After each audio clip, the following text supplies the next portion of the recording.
Good morning and welcome to my kitchen. Today I would like to prepare a soup. As a kid, I had soups probably 4 or 5 times a week.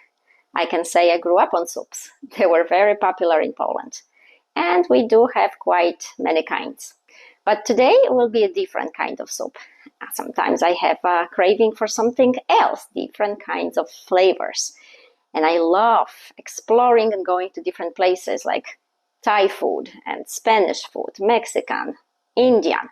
Today was one of those days when I did not have any idea what to cook. So I opened the pantry, look what I had, and came up with a plan. I am going to make a Mexican style soup with the ingredients I have. How many times do you come back from work and you have no idea what to make? Well, you gotta be adventurous sometimes and just have fun with it. So my soup today I will make from scratch, as I always do, using vegetables, chicken meat with some ribs in it as well. And for the veggies, I will have carrots, celery sticks, parsnip, onion, garlic, and for the other ingredients, or maybe I will come closer to show you. Well, adventurous soup today. Welcome to my kitchen, and thank you for watching. And for my ingredients, I will need onion, garlic, carrots, parsnip, celery sticks, corn, chickpeas, white hominy, fire roasted tomatoes, oh they get so much flavor, green chilies, soy sauce or Maggi, similar seasonings, salt and pepper. And I always make soups from scratch. So in my pot, and I will come closer to show you, I have chicken meat with some ribs in there. And I put some salt, pepper, and one beef bullion cube, and I always try to use the one that doesn't have any of the bad stuff in it. Time frame, if you decide not to make it from scratch and just use chicken or beef broth already made from store, so that will save you some time on watching this video. But I love cooking from scratch, and this chicken broth that I have, I can use for any meat sauce when I cook something like stew, goulash, chicken with a sauce, beef with sauce, any kind of meat, I can use that to make my sauce. I would use ice cubes tray, put some in, and then freeze it. So whenever I cook something with a sauce, chicken, beef, pork, whatever meat you choose, and use that cube of broth to make my sauce with it. So you can save it and use it. So for that broth, I have ribs and some chicken. Okay, and I will come closer, of course. But so when I make my broth, I put carrots, I put parsnip, and I put onions, and later some celery sticks. So this will simmer for an hour.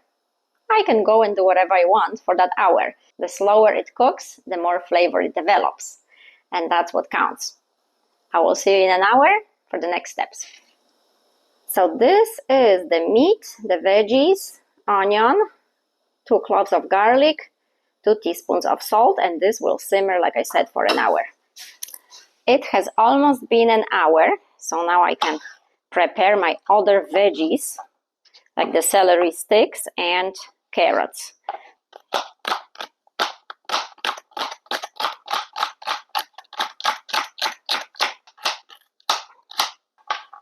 And those will go in my pot. And since my children are very picky eaters, I took some of the broth to a different pot, and I'm making a separate soup for them with some pasta.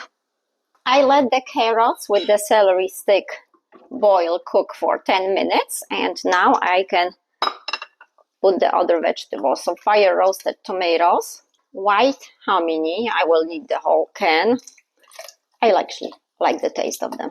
And of course, discard the water before you put everything in. Chickpeas. And have a can of corn. I will use the rest to make a salad. And some of those chilies. And here is the tricky part. How much of it is up to you. This is a spicy thing. So I don't know if you want a milder or if you want more spicy. So keep adding little by little, and then taste your soup to see if the spice level is the way you want it. Don't be throwing everything in, because then you can take it out. Just little by little. And my chicken I will take out and then shred and put it back in that soup. I think I can take one more spoon. Well, that is why I make it separate for the children and separate for me and my husband. We do like more spicy. Okay, I will add some soy sauce. And now I can add the rice. I have a pretty big pot in here, so I will use 1 cup. Depending how much of the soup you're making, you have to use your judgment. Okay, and now, depending on the time that you need to cook your rice, if the package says 20 minutes, give yourself 5 minutes less. Because once you turn the soup off, the rice will be still cooking in there, in that hot soup. So you have to think about it, because then rice will be very mushy. If the package says 12 minutes, make it 8. Make it al dente and then turn it off. Now that my rice is cooking, I will make thickening agent here using some heavy cream and tomato paste. And this will be the last thing before my soup is done.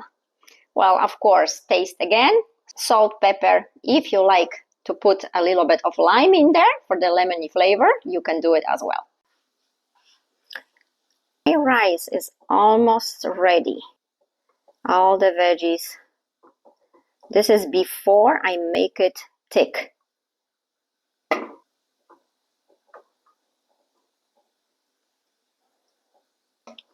And this is the soup I cooked for my children, using the same chicken broth. So my rice is al dente, halfway cooked. That's how I want it. And to thicken my soup, I have used half a cup of heavy whipping cream, 2 tablespoons of tomato paste, and 2 tablespoons of flour. You can use all-purpose or you can use potato starch flour. So this is what I need. And how thick you want to do it, use your judgment. So I will thicken my soup. The thickness is everyone's preference. I don't like very thick soups, because then for me soup becomes a sauce, and sauce goes well with meat, but my soup, I like it thinner. So really it's everybody's preference. If you like it more thick, add a little bit more of that tomato paste, heavy whipping cream, and a little bit more flour, and you will have your soup thicker.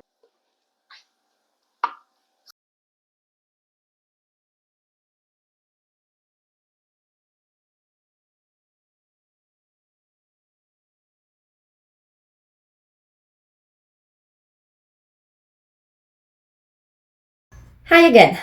I have decided to put a little clip together for those of you who are wondering why I have this bump on my hand.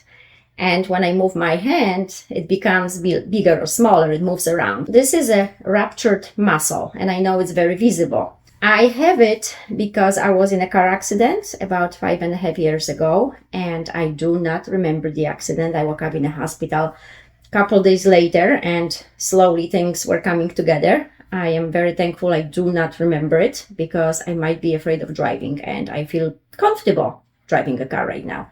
My husband and I, we were just driving on the main street, and someone was coming from a side street, not paying attention to the stop sign, driving pretty fast, straight into our car. The car was damaged, not drivable. I had broken ribs. Some of my backbones were cracked. That was the other thing, the ruptured muscle. And of course, bruises. The worst thing though was I was pregnant, 5 months pregnant with my daughter. And at the time in the hospital, my husband was told by the doctors that my chances of survival are about 10%. And for my daughter, probably 0. So that was the worst thing, the stress. The rest of the pregnancy, I had to sleep on that hospital bed in my own house, not laying down, but kind of sitting, and just worried about how the baby's doing. if the baby is going to be okay or not. Even today, with all the technology, nobody can tell you 100% if you're gonna have a healthy baby after something like this or not. But she is. She is just a bunch of energy, crazy little girl. She cannot sit still. She keeps me on my toes. So again, if you wonder why I'm so skinny and I do eat everything I bake, because I run after her. I run after her morning till night. So she gives me all the exercise I need. I don't need any gym. I have gym at home. If I wanted to fix that muscle, I could. The doctor can sew the muscle together, and it will take about 6 to 8 weeks me being in a cast. So I'll be exchanging my bump for a scar. And for me, this is not worth it. It doesn't hurt me, it doesn't bother me. There are more important things in life than, little something like this. And I decided it's okay. I can live with that. But again, I know it's visible, and some of you might wonder, like, what is this? So this is the explanation. That's why I have this bump. And it's gonna stay with me until the day I die.